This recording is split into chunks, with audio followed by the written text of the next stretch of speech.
everyone. It is a holiday week, and we're back at Lagasse Stadium here at the beautiful Palazzo Resort and Casino. Joe Fortenbaugh, our main guy, Chuck Esposito. Joe. Chuck, how you doing? I'm doing great, Joe. Happy Thanksgiving to everyone as well. Absolutely. You got football, food, Lagasse Stadium. What could be better? Before we get to all that, though, we've got a big game to wrap up Week 11 before we can even think about Week 12, and that's... Not sure how to classify this matchup, but 4-5 Kansas City without Matt Castle is heading to 6-3 New England, coming off the big-time win against the New York Jets. I wish I could interrupt you. I'm going to interrupt you here. I wish this game was 2 weeks ago when Kansas City was the hottest team in the West, and everybody was talking about this Chiefs team. They had won 4 in a row. I think we'd have a lot more to talk about. Unfortunately, Patriots have that big win last week. They look like they're peaking at the right time. And on the other side, the Chiefs, without Castle, without Charles, the injuries on defense, totally different team. Sorry I interrupted you. No, but, by all means. They're here to listen from you. No one wants to hear from me. I just tee up the questions, you deliver the knowledge. So feel free to cut in anytime. Kansas City coming off the 17-10 loss to Denver. No surprise, Denver's beating everybody right now. New England coming off 33-16 win at the Jets. So here's the situation. New England comes out over a 2-touchdown favorite to open this game. Game's around 15 points right now. Let's just get it right off our chest. Any chance Kansas City pulls an upset here with Tyler Palazzo? You know, I like to think on any given week, anybody can beat anybody in this league. And when you look at the spread, I always think if I'm going to take the points, I think that team can win. I just don't think the Chiefs can win. I mean, you look at Palazzo, it's going to be tough playing there. It's the first time the Chiefs played New England since '06 when they knocked Brady out. But I just think they have their hands full. A lot of injuries, trending the wrong way. It's going to be a long day. And for you fantasy lovers, I mean, Dwayne Bowe, maybe he's got a shot if they're down by 3 or 4 touchdowns. But with Palazzo, I just don't know if that offense can generate enough points to stay close. Patriots are on Monday Night Football after that big win. They want to solidify their spot as the top team in the AFC. Now, what's the game plan if Tyler Palazzo is your quarterback this weekend? Because New England still... good football team. They rank dead last in the NFL in defense. They rank dead last in passing defense. They look good against Sanchez, but there are some holes there. They can be exploited. So if you're Kansas City, how do you attack them? You go right after him. I think you go right after him. You're not going to have a lot of success running the ball. I mean, they don't have a marquee back after Charles got hurt. McCluster's that kind of change of pace guy on third down, battle around the goal line.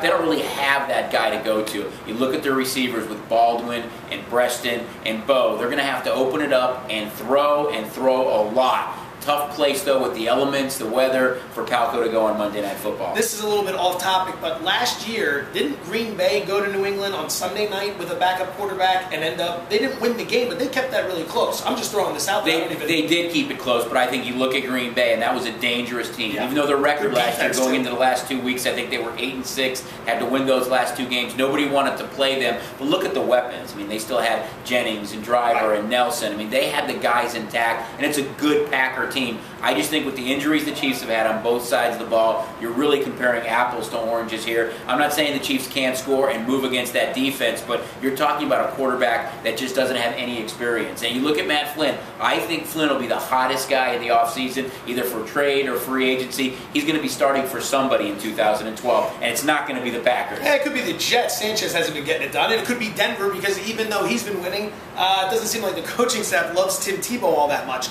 Any chance the public comes in and thinks Kansas City can cover this game, or do we just see lopsided action on the Patriots? You know, I want to say if the number gets high enough, there'll be some value there in the Chiefs, but I think in this case, you're talking about arguably the most public team in the league, or one of the top 2 or 3, against a team that's really trending the opposite way, has a tremendous amount of injuries, a young quarterback. That number's going to have to get pretty high for there to be some value there. Just don't know if we get over that 3-score plateau. Is there any chance the Chiefs can keep this one close? Obviously, they're going to need to play good defense. That's going to be tough to do, but offensively, they've got 3 weapons. Can Palazzo stay in this game? I don't know. I don't know enough about Palazzo, and I think that's the big question, Joe. I think defensively, the Chiefs go after it. They can go get it, and they can play some defense. So maybe the Patriots don't score 40, but I just don't know if that offense can score enough points to keep it close. I think they have the young receivers. They've got McCluster out of the backfield, but the key is Palazzo, and I don't think any of us know enough about the guy to really say he's the guy that can keep it close. Maybe he surprises everybody, has 3 or 4 touchdowns. The Chiefs are right there, but that's the major question mark are. That's why I don't think you see a tremendous amount of action come in on the Chiefs. I think he's only thrown 13 career passes in the NFL, so far not a lot to get ready for. Let's talk points to wrap this thing up. The Patriots will do their share to get to the total. Obviously, we should see 24 to 30 points out of them. Any chance the Chiefs put up 17 to 21, or do you see them just having a terrible night offensively? I think it's going to be a struggle. I really do at this point. I hope it's a great game. I hope for the fans it's a great game. The betting public, I hope, enjoys it, but I think it's going to be really tough for them to get started. And the elements are going to factor in too. You look at the temperature that night. I think it's supposed to be in the 40s, maybe in the 30s by kickoff. So you may have the elements as well that factor in. Cold night with not a hot offense on the KC side. It's going to make it tough. If you had Ben Jarvis, Green Ellis, or Jackie Battle, who do you like tonight?